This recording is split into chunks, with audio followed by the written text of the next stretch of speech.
Okay. ಮಾಧ್ಯಮದ ಸ್ನೇಹಿತರಿಗೆಲ್ಲರಿಗೂ ನಮಸ್ಕಾರ. ನಾವು ಇವತ್ತು ಮೈಸೂರಿಗೆ ಪ್ರೀಮಿಯರ್ ಶೋಗೆ ಬಂದಿರೋದು. ನಿನ್ನೆನೂ ಬೆಂಗಳೂರಲ್ಲಿ ಪ್ರೀಮಿಯರ್ ಶೋ ಆಯಿತು, ಇವತ್ತು ಮೈಸೂರಲ್ಲಿ ಆಗ್ತಾ ಇದೆ. ನಮ್ಮ ಸಿನಿಮಾದ ಒಂದಷ್ಟು ಭಾಗ ಅಥವಾ ಅರ್ಧಕ್ಕಿಂತ ಹೆಚ್ಚು ಭಾಗ ಶೂಟ್ ಆಗಿದ್ದು ಮೈಸೂರಲ್ಲಿ. ಹಾಗಾಗಿ ಇಲ್ಲಿಗೆ ಬರೋದಕ್ಕೆ ನನಗೆ ಸಿಕ್ಕಾಪಟ್ಟೆ ಖುಷಿ ಇದೆ. ಒಂದು ಶೋ ಅಲ್ಲಿ ನಡೀತಿದೆ. ಈಗ ನಾವು ಮಾತಾಡ್ತಾ ಇರುವಾಗ ನಾನು ಒಂದು ಸ್ವಲ್ಪ ಹೊತ್ತು ಸಿನಿಮಾವನ್ನು ನೋಡಿದೆ. DRC ಥರದ ಥಿಯೇಟ್ರಲ್ಲಿ ಈ ಶೋ ಬಂದರೆ ಖುಷಿನೂ ಇರುತ್ತೆ, ಯಾಕಂದರೆ ದ ಕೈಂಡ್ ಆಫ್ ಸೌಂಡ್ ಒಂದು ಥಿಯೇಟ್ರ್ ಎಕ್ಸ್ಪೀರಿಯನ್ಸನ್ನು ಈ ಥಿಯೇಟ್ರ್ ಕೊಡ್ತಾ ಇದೆ. ಅದು ಭಾಳ ಖುಷಿ ನನಗೆ. ಕರ್ನಾಟಕದ ಎಲ್ಲ ಥಿಯೇಟ್ರ್ಗಳು ಇದನ್ನು ತರಕ್ಕೆ ಸಾಧ್ಯ ಆದರೆ ಸೂಪರ್ ಇರುತ್ತೆ ಅಂತ ಅನಿಸ್ತು ನನಗೆ. ಬೇರೆ ಕಡೆ ಹೋದಾಗಲೂ ನಮಗೆ ಆ ಸೌಂಡ್ಗೆ ಅಷ್ಟು ಮಹತ್ವ ಕೊಟ್ಟು, ಕ್ಲೆನ್ಲಿನೆಸ್ಸಿಗೆ ಅಷ್ಟು ಮಹತ್ವ ಕೊಟ್ಟು ನಮ್ಮ ಥಿಯೇಟ್ರ್ಗಳೆಲ್ಲ ಇನ್ನಷ್ಟು ಒಳ್ಳೆಯ ಎಕ್ಸ್ಪೀರಿಯನ್ಸ್ ಕೊಡೋಕ್ಕಾದರೆ ಸೂಪರ್ ಆಗಿರುತ್ತೆ ಅಂತ ಆಸೆ ಪಡ್ತೀನಿ. ಇಲ್ಲಿ ನಾನು ಬಂದು ನೋಡುವ ಸಂದರ್ಭದಲ್ಲಿ ಈ ಅಟ್ಮಾಸ್ಫಿಯರ್, ಥಿಯೇಟರ್ನ ಕ್ವಾಲಿಟಿ, ಸೌಂಡ್ನ ಕ್ವಾಲಿಟಿ, ಓವರಾಲ್ ಸಿಕ್ಕಾಪಟ್ಟೆ ಖುಷಿ ಆಯಿತು. ಮೈಸೂರಿನವ್ರಿಗೆ ಅದಕ್ಕಾಗಿ ಅಭಿನಂದನೆಗಳು, ಸಂತೋಷ. ಸೊ ಇದಲ್ಲದೆ ಸಿನಿಮಾ ಬಗ್ಗೆ ಹೇಳೋದಾದರೆ ಜನ ಹೇಳಬೇಕೀಗ, ಯಾಕೆಂದರೆ ನಾಳೆಯಿಂದ ಸಿನಿಮಾ ಎಲ್ರಿಗೂ ಅವೈಲೇಬಲ್ ಇರುತ್ತೆ. ಇವತ್ತು ಪ್ರೀಮಿಯರ್ ಶೋ ಆದಮೇಲೆ ಇದು ಕೂಡ ಒಂದು ಪೇಯ್ಡ್ ಪ್ರೀಮಿಯರ್ ಇದ್ದಿದ್ದು. ಸೊ ಇಲ್ಲಿ ಜನ ಏನು ಹೇಳ್ತಾರೆ ಅಂತ ನೋಡೋದಕ್ಕೆ ನಾನಂತೂ ಕುತೂಹಲದಲ್ಲಿದ್ದೀನಿ. ಸಿನಿಮಾದಲ್ಲಿ ಮುಖ್ಯವಾಗಿ ನಿಮಗೆ ಗ್ಯಾರಂಟಿ ಅಂತ ತಗೊಳ್ಳೋದಿದ್ರೆ ಒಂದು ಬ್ಲಾಕ್ ಬಸ್ಟರ್ ಪರ್ಫಾರ್ಮೆನ್ಸ್ ಇದೆ ಡಾಲಿ ಧನಂಜಯ ಅವ್ರದ್ದು. ಅದನ್ನು ನೀವು ಖಂಡಿತ ಎಂಜಾಯ್ ಮಾಡ್ತೀರಿ ಅಂತ ನಾನು ಗ್ಯಾರಂಟಿ ಕೊಡಬಲ್ಲೆ.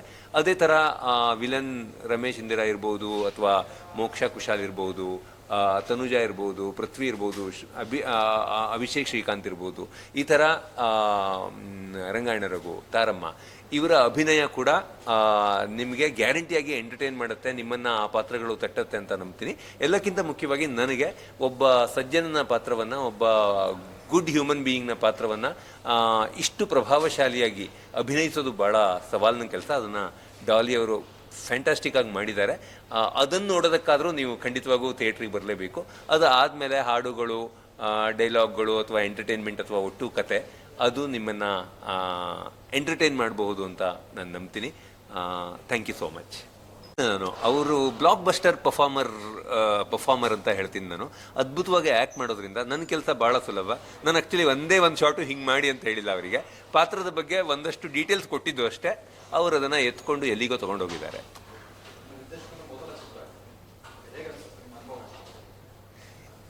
ಈ ಮೊದಲನೇದು ಯಾವಾಗಲೂ ಒಂದು ಸಣ್ಣ ಅನ್ಸರ್ಟನಿಟಿ ಇರುತ್ತಲ್ಲ ಮೊದಲನೇದ್ರಲ್ಲಿ. ಆ ಅನ್ಸರ್ಟನಿಟಿ ಕೆಲವು ಸಾರಿ ನಿಮ್ಮನ್ನು ಹೆದರ್ಸತ್ತೆ, ಕೆಲವು ಸಾರಿ ನಿಮ್ಮನ್ನು ಎಕ್ಸೈಟ್ ಮಾಡುತ್ತೆ, ಯಾಕೆಂದರೆ ನೀವು ಹೊಸದಾಗಿ ಏನೋ ಒಂದು ಕಲಿತಾ ಇರ್ತೀರ. ಎರಡೂ ಆಗಿದೆ. ಹೆದರ್ಸಿದೆ, ಕಲ್ತಿದ್ದೀವಿ, ಏನೋ ಸಂತೋಷ ಪಟ್ಟಿದ್ದೀವಿ, ಹೊಸದಾಗಿ ಏನೋ ಮಾಡ್ತಿದ್ದೀವಿ ಅಂತ. So very happy.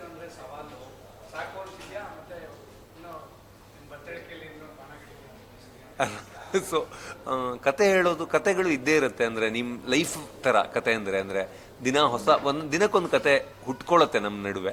ಸೊ ಕತೆಗಳೇನು ಕೊರತೆ ಆಗಲ್ಲ, ಅಥವಾ ನಮಗೆ ಅದೊಂದು ಸವಾಲು ಅಂತ ಅನ್ಸಲ್ಲ. ಹವೆವರ್ ಈ ಪ್ರೋಸೆಸ್ ಇರುವಾಗ ಇದು ಸಾಕು ಅಂತ ಅನ್ಸುತ್ತೆ. ಬಹುಶಃ ಇದೆಲ್ಲ ಮುಗಿದು ಒಂದ್ಸತಿ ವಾಪಸ್ ಹೋದಾಗ ಮತ್ತೆ ಇದು ಬೇಕು ಅಂತ ಅನ್ಸುತ್ತೆ. ಅದೇ ಮಜಾ ಇರೋದು. ಶೂಟಿಂಗ್ ಆಗುವಾಗಲೂ ಹಿಂಗೆ ಆಗ್ತಾಯಿತ್ತು. ಶೂಟ್ ಈ ಸ್ಕೆಡ್ಯೂಲ್ ಮುಗಿದ್ರೆ ಸಾಕಪ್ಪ ಅಂತ ಖಂಡಿತವಾಗೂ ಅನ್ಸುತ್ತೆ, ಬಿಕಾಸ್ ಇದು ಸ್ಟ್ರೇನಿಯಸ್ ಇರುತ್ತಲ್ವ, ಆ ಕಾರಣಕ್ಕೆ. ಬಟ್ ಶೂಟ್ ಮುಗಿದ ಮೇಲೆ ಒಂದಿನ ಅದನ್ನು ನೀವು ಎಂಜಾಯ್ ಮಾಡಬಹುದು. ನೆಕ್ಸ್ಟ್ ಡೇ ನೀವು ಮತ್ತೆ ಶೂಟಿಗೆ ಹೋಗಬೇಕು, ಇನ್ನೊಂದೇನೋ ಒಂದು ಮ್ಯಾಜಿಕನ್ನು ಕ್ರಿಯೇಟ್ ಆಗುತ್ತಾ ನೋಡಬೇಕು ಅನ್ನೋ ಆಸೆ ಬಂದೇ ಬರುತ್ತೆ. ಸೊ ಈ ರೋಲರ್ ಕೋಸ್ಟರ್ ರೈಡ್ ಎಂಜಾಯ್ ಮಾಡಬೇಕು ಅಷ್ಟೇ.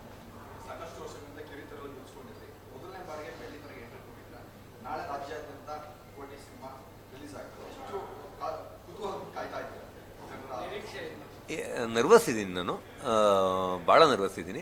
ಆದರೆ ಸಿನಿಮಾ ಚೆನ್ನಾಗಿದೆ ಅನ್ನೋ ಕಾನ್ಫಿಡೆನ್ಸು ಇದೆ, ಕತೆ ಚೆನ್ನಾಗಿದೆ ಅನ್ನೋ ಕಾನ್ಫಿಡೆನ್ಸು ಇದೆ. ನೋಡೋಣ ಜನ ಹೆಂಗೆ ತೊಗೊಳ್ತಾರೆ ಅಂತ. ಯಾಕೆಂದರೆ ಅವ್ರು ನಿಮ್ಮನ್ನು ಸರ್ಪ್ರೈಸ್ ಮಾಡಿಬಿಡ್ತಾರೆ. ಎಲ್ಲಿ ನೀವು ಇಷ್ಟಪಡ್ತಾರೆ ಅಂತ ಅಂದ್ಕೊಂಡಿದ್ದನ್ನು ಅವ್ರು ಇಷ್ಟಪಡದೇ ಇರ್ಬೋದು.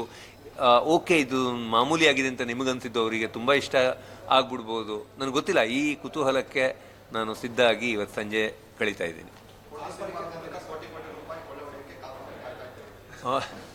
ಇಲ್ಲ, ದುಡ್ಡು ಮುಖ್ಯ ಅಲ್ಲ ಲೈಫಲ್ಲಿ, ಜನರ ಪ್ರೀತಿ ಮುಖ್ಯ, ಅಥವಾ ಈ ಕಥೆಯನ್ನು ತಲುಪಿಸೋಕ್ಕಾಯಿತು ಅನ್ನೋದು ಮುಖ್ಯ. ದುಡ್ಡು ಬರುತ್ತೆ. ದುಡ್ಡು ಬಂದರೆ ಜಿಯೋ ಸ್ಟುಡಿಯೋಸು ಒಂದಷ್ಟು ಸಿನಿಮಾಗಳನ್ನು ಕನ್ನಡದಲ್ಲಿ ಮಾಡುತ್ತೆ.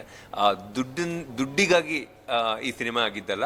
ದುಡ್ಡು ಬಂದರೆ ಖಂಡಿತವಾಗೂ ಖುಷಿ ಪಡ್ತೀನಿ. ದುಡ್ಡು ಎಲ್ಲರಿಗೂ ಬೇಕು, ಯಾಕಂದರೆ ಇದು end of the day costly medium. ಇದು ಇನ್ನೊಂದಷ್ಟು ಸಿನಿಮಾಗಳನ್ನು ಮಾಡ್ಬೋದು. Thank you. But thank you. ಹಾಂ, ಇದು ಸತ್ಯ ಕಥೆ ಅಂತೂ ಅಲ್ಲ. ಸ್ವಲ್ಪ ಸತ್ಯ, ಸ್ವಲ್ಪ ಕಲ್ಪನೆ ಎಲ್ಲ ಸೇರಿಯೇ ಕಥೆ ಆಗೋದು. ಅಂದರೆ ಒಂದು ಪಾತ್ರದಲ್ಲಿ ಫ್ಯಾಕ್ಟ್ಸು ಮತ್ತು ಫಿಕ್ಷನ್ ಎರಡೂ ಇರುತ್ತೆ. ಸೊ